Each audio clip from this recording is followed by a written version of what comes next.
Hi, எல்லாரும் எப்படி இருக்கீங்க? சந்தோஷமா இருக்கீங்களா? சந்தோஷத்தோட இந்த வீடியோ பாருங்க.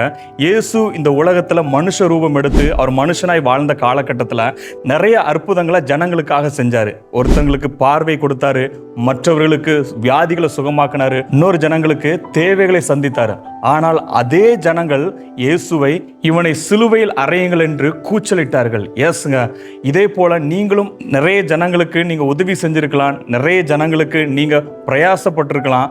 ஆனால் அவர்கள் சிலுவையை போன்ற ஒரு பாரத்தை உங்கள் மேலே என்ன பண்ணியிருக்கலாம்? சுமத்திருக்கலாம். ஆனால் இயேசுவும் அதே போல என்ன பண்ணாங்க? சிலுவையை எடுக்க வைத்து அவரை சிலுவையில் அறைந்தார்கள்.